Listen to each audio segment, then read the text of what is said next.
Islam itu Allah bersumpah demi waktu itu sampai 6 kali.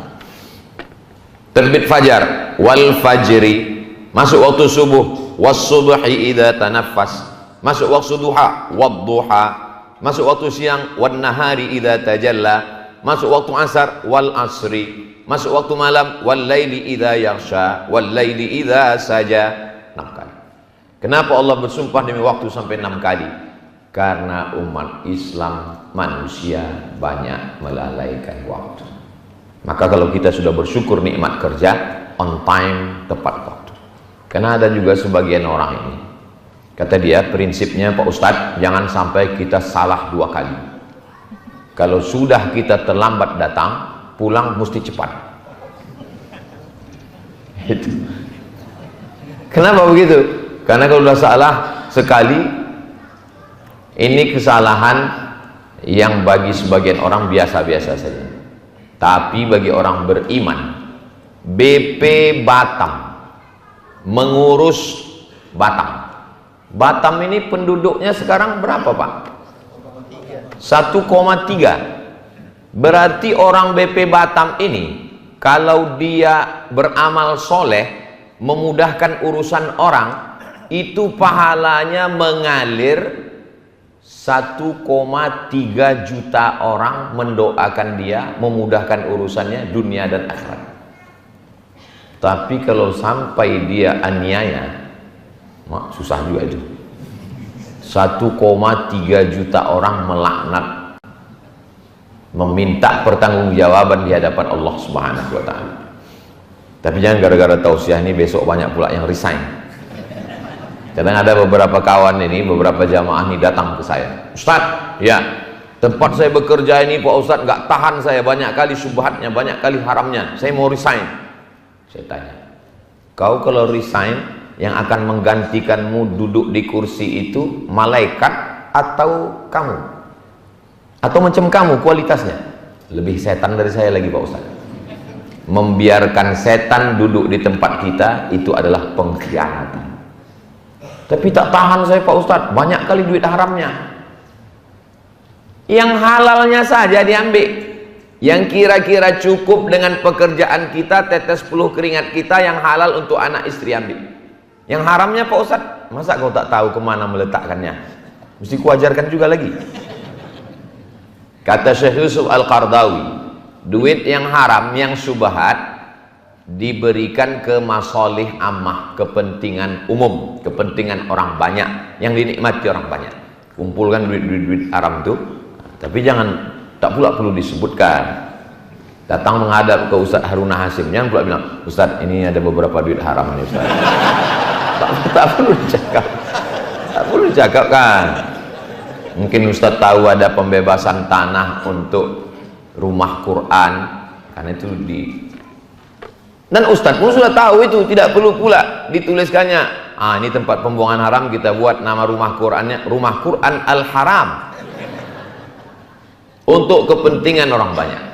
Karena kalau kita tinggalkan posisi kursi yang berkualitas ini, akan diambil orang lain, hancur. Umat Islam menjadi jenderal, umat Islam menjadi polisi, tentara, umat Islam menjadi pejabat, dokter spesialis, umat Islam menjadi kepala daerah. Yang ragu-ragu mau mendaftar ke KPU Oktober nih, daftarkan sebelum tanggal penutupan berikut ini. Artinya apa? Karena dengan kekuasaan Islam itu menjadi hebat. Siapa yang bisa membebaskan Palestina? Salahuddin Al-Ayyubi, orang yang punya kekuasaan, jenderal, panglima, tentara. Siapa yang bisa mengambil Konstantinopel? Muhammad Al-Fatih, jenderal, panglima, tentara, berkuasa. Nah, jadi banyak orang menganggap Islam ini kalau sudah taubat, sudah hijrah, sudah ngaji, meninggalkan kantor, meninggalkan dunia, bawaannya macam mau mati besok pagi. Dulu sebelum taubat, sebelum hijrah, sebelum ngaji, gayanya gagah. Begitu udah taubat, ngaji, letoy, lesu, loyo, lunglai, macam mau mati, tapi tak mati. Pas ditanya, Bapak kemarin? Iya itu saya masa lalu waktu masih jahiliyah. Sekarang? udah tobat Pak Ustaz, saya tinggalkan semua kantor sudah saya tinggalkan, gaji masih saya ambil Pak Ustaz, makan haram masuk tidak, gaji buta. Nah, ini kita akan dituntut di hadapan Allah. La tus'alunna yauma idzin 'anil na'im. Kamu semua akan dituntut, akan diminta tanggung jawab di hadapan Allah Subhanahu wa taala. Syukuri nikmat pekerjaan. Setelah mensyukuri nikmat pekerjaan dengan lisan alhamdulillah wa syukrulillah wala haula wala quwata illa billah, syukuri dengan langkah kaki cepat datang berangkat. Bismillah tawakkaltu 'ala Allah la haula wala quwata illa billah. Setelah itu aktif kita bekerja, karena bekerja untuk 1,3 juta orang itu juga bernilai amal soleh. Amal soleh, yang namanya amal soleh itu hanya zikir, sholat duha, baca Quran, sholat tahajud. Itu bukan amal soleh, itu namanya ibadah. Yang amal soleh itu adalah pekerjaan yang nampaknya rutinitas, biasa-biasa saja, tapi dia bernilai ibadah. Ini masuk kantor ini bernilai ibadah. Tapi jangan pula salah paham. Ada juga sebagian pegawai ini, karena dia menganggap bekerja ini ibadah, lalu dia tak sholat lagi. Dia tetap di kantor buat laporan. Hayya 'alas shalah, kota masjid B.J. Habibie. Kawan nanya, kok nggak sholat bro? Ini adalah ibadah. Itu pun tak betul juga. Saya pernah diundang kepala dinas acara halal bihalal. Ustaz, halal bihalal ke rumah Pak Ustaz, nanti kawan-kawan dari kantor datang. Ya, apa judulnya Pak? Judulnya tentang sholat Pak Ustaz. Loh, halal bihalal itu apa pula sholat? Halal bihalal itu silaturahim. Karena udah banyak pegawai ini tak sholat Pak Ustaz. Saya biasanya sebelum tausiah itu saya tanya dulu apa yang mesti disampaikan. Kecuali di BP Batam ini, tak sempat bertanya. Begitu sampai langsung kasih air minum. Begitu sampai langsung dikasih kue. Begitu sampai langsung diajak berfoto. Itu yang paling lama. Foto tuh bagus, berfoto tuh bagus kalau bisa dicetak sebesar pintu. Saya foto saya dengan ulama-ulama, dengan Syekh Ali Jum'ah, dengan Syekh Yusri Jabr, dengan Syekh Saifuddin Najmuddin Al-Qurdi. Saya cetak itu semua. Setiap saya tengok mereka, yang sudah meninggal saya doakan, yang masih hidup saya doakan. Jadi foto itu gunanya adalah kalau kita lihat, kita ingat dan saling mendoakan. Mudah-mudahan kita selalu dalam kebaikan insyaallah. Amin ya rabbal alamin. Sholat jangan sampai tinggal sesibuk apa. Orang ini kadang kalau Allah yang memanggil hayya 'alas shalat jam 12.30, cuek aja dia. Pas ditanya, kok tak sholat? Sholat itu waktunya panjang. Itulah gunanya Allah. Kita pula diceramahnya. Kalau salah, prinsipnya satu saja. Kalau salah ngaku. Ini udahlah salah, tak mengaku, membolak-balik dalil. Itu kerja siapa? Iblis. Iblis itu kan begitu. Waktu Allah tanya, "Ma mana'aka alla tasjuda li Adam is amartuk?" Kenapa kau tak mau sujud kepada Adam? Mestinya Iblis jawab satu aja, "Aku salah ya Allah." Ini enggak. Apa kata Iblis? "Khalaqtani min nar." Kau ciptakan aku dari api. Wa khalaqtahu min tin. Dia dari tanah. Ana khairum minhu. Aku lebih baik daripada dia. Sudah salah, tak ngaku, menceramahi orang pula. Jadi kalau ada orang model begini di BP Batam, ini titisan iblis.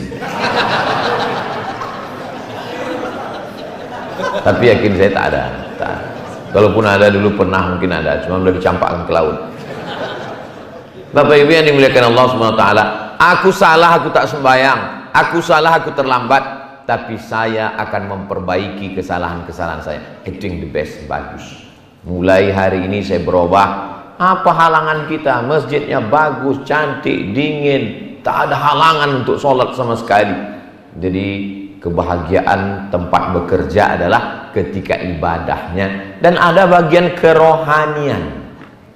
Berapa banyak tempat bekerja tak boleh sholat? Tidak ada. Jangan bawa-bawa agama kemari. Kita di sini sudah satu bangsa, satu tanah air. Jangan ada cerita agama. Ada tempat bekerja model begitu. Tapi kita di BP Batam ada bagian khusus kerohanian, membangkitkan semangat, ada kajian pagi, ada pengajian, muhasabah. Saya sudah beberapa kali ke BP Batam nih, tapi rasanya tidak di masjid ini. Baru 3 kali. Karena saya memang ke setiap provinsi itu 1 tahun sekali. Kemarin ke Nusa Tenggara Barat sekali. Sebelumnya ke Jawa Barat sekali. Di mana-mana sekali, kecuali Kepulauan Riau 2 kali. Memang khusus Kepulauan Riau. Kenapa bisa begitu Pak Ustadz? Timnya orang Kepulauan Riau. Jadi suka hati dia. Jadi ada unsur ordal juga. Bapak Ibu yang dimuliakan Allah Subhanahu wa ta'ala.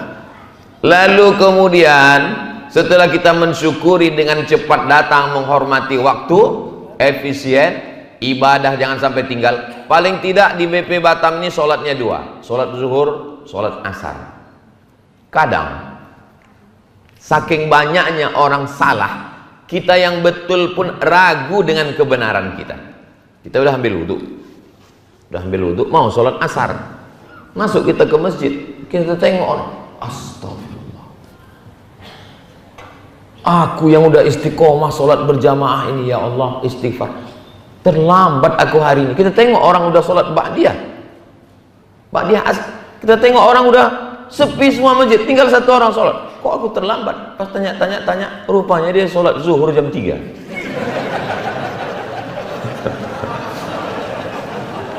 Menyatu wudhu zuhur dengan wudhu asar. Ada juga ulama dulu, kalau kita baca biografi, banyak itu ulama-ulama itu yang sholat subuh dengan wudhu isya. Sholat subuh dengan wudhu isya itu maksudnya habis sholat isya itu tidak tidur, baca Quran, zikir, menulis, baca Quran, zikir, menulis sampai subuh. Begitu maksudnya. Tapi orang sekarang enggak, sholat subuh pakai wudhu isya, balik nonton bola, tertidur, 5 menit mau azan subuh baru sholat isya. Padahal yang kita bawa nanti waktu mati, inna awwala ma yuhasabu bihil abdu yaumal qiyamah. Yang pertama kali dihisab, dihitung dari seorang hamba nanti pada hari kiamat, sholat. Mau pegawai golongan 4A, B, C, D, E, tinggal. Baju seragam 4 lapis, tinggal. Yang dibawa hanyalah sholat. Terbujur kaku jenazah, belum lagi dikebumikan. Orang yang datang menjenguk jenazah kita tuh, orang tuh udah berbisik sesama dia, aku gantikan dia nanti ya. Kata sebelah, beres itu kita atur. Belum lagi masuk jenazah kita. Kalau dulu ada orang mengatakan belum lagi kering kuburan pos. Ini bukan belum kering, belum masuk lagi ke lubang. Udah diincar orang posisi kita. Tanya orang di warung kopi, kenapa dia cepat mati? Akulah nyantet dia itu kemarin. Saking kan mau cepatnya orang kita mati. Tapi kalau tak mati, kata Allah, tidak mati. Keberanian tidak membuat orang cepat mati, ketakutan tidak membuat orang lambat mati. Gak usah berani kali kau, nanti kau mati. Kau tak mati, kata Allah, tidak. Takut, sikit-sikit takut, sedikit takut. Menyeberang sampai 3 kali lampu merah, takut. Mati juga. Keberanian tak membuat cepat mati, ketakutan tak menunda kematian. Keberanian tak mempercepat kematian, ketakutan tak menunda kematian. Boleh ditulis di baju kaos, tapi jangan dibawa sholat Jumat. Sampai di masjid B.J. Habibie, nanti tengoknya kiki gitu. Setelah kita berangkat, bismillah, bekerja, sholat tak tinggal, dapat dua-duanya. Rabbana atina fid dunya, fid dunya dapat, gaji dapat, tunjangan dapat. Apalagi orang BP nih, oh hebat sekali. Bukan cuma gaji pokok aja, ada uang tunjang, uang sipa, uang sikut, uang sundul, uang tani, SPPD, entah apa-apa. Kok tahu Pak Ustadz? Dari senyumnya sama ketawanya itu. Itu menunjukkan duit orang tuh banyak. Dia kalau tak berduit itu, tak begini bunyi senyumnya, tak lepas begini. Kata dia. Terus saya pancing sedikit, bisa ketawa tuh sampai di ujung, itu tanda banyak duit. Kalau yang orang tak berduit, ketawa tuh sedikit aja. Kata dia. Tak sampai ke ujung. Itu tandanya banyak tunggakan. Tapi kalau ditengok dari BP Batam ini, lepas dia insya Allah. Menunjukkan semuanya bahagia insya Allah. Ada beberapa yang nggak tertahan, tapi maklum kita. Bapak Ibu yang dimuliakan Allah Subhanahu wa Ta'ala. Pulang ke rumah jam 4 keluar dari kantor, lengkap dengan macetnya, jumpa pula kawan, sampai di rumah jam 5, lalu kemudian bersih-bersih segala macam sampai jam 6. Kalau bisa janganlah tinggalkan sholat berjamaah ke masjid maghrib. Udahlah zuhur tak ke masjid, asar tak ke masjid, memang di masjid kantor, tapi masjid dekat rumah. Maghrib usahakanlah maghrib itu jangan sampai tak ke masjidlah maghrib. Kenapa? Karena tak tahu nanti malang tak dapat ditolak, untung tak dapat diraih, entah mati kita, siapa menyolatkan jenazah kita. Ada seorang bapak mati-matian dia mempertahankan bininya jangan bawa ke masjid, istri saya jangan bawa ke masjid. Heranlah pegawai kawan jamaah kita berlomba-lomba ingin sholat jenazah itu di masjid. Kenapa sholat jenazah di masjid? Jamaahnya ramai, lebih 40 orang, ramai mendoakan. Dia mati-matian bertahan. Istri saya, jangan bawa ke masjid. Telusur, rupanya Pak Ustadz, dia tak pernah ke masjid, malu. Jadi kalau kita tak pernah ke masjid, keluarga kita mati, kita malu menengok orang masjid. Akhirnya bertahan untuk di rumah. Ngundang tahlil, ditengok orang muka kita. Ini yang meninggal, ini apa ini?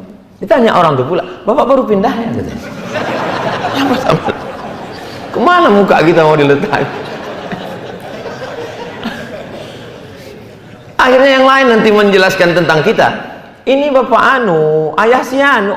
Oh, yang anaknya sering datang itu? Iya. Oh. Nasib kau nak macam Nabi Ibrahim, pembuat berhala rupanya ayah kau kan? Malu kita.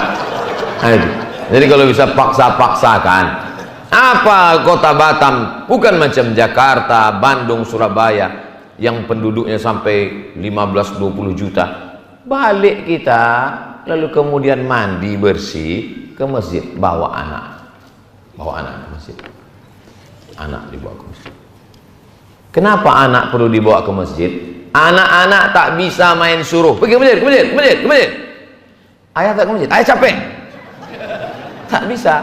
Anak ini mesti ditenteng dibawa. Kalau bapak menengok ada bapak-bapak nanti kawan sahabat tetangga pergi ke masjid, satu digendong, satu ditenteng, satu menarik kain sampai 3, itu berarti dia termasuk orang yang tak kena azab kubur. Kenapa? Karena 3 anak itu dibawa, saking takutnya sama bini.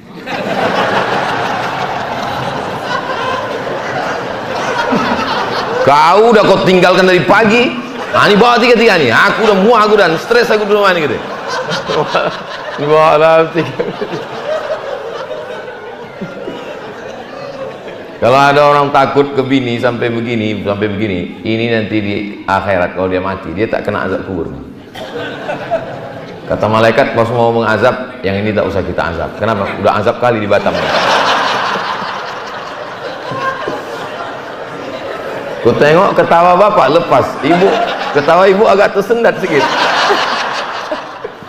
Ini nampaknya Ustadz ini menceritakan aku nih gitu. Tak ada. Tadi waktu kami di dalam tanya Pak Ketua, tanya Pak bagian kerohanian, tidak ada membahas jamaah sedikit pun. Kalau yang saya cakap ini kebetulan tersinggung dia. Tadi pas cerita tentang tepat waktu, aku lupa.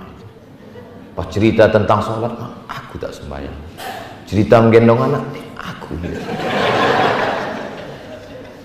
Orang kalau dia tidak betul niat mengaji, disangkanya Ustadz itu nyindir dia aja.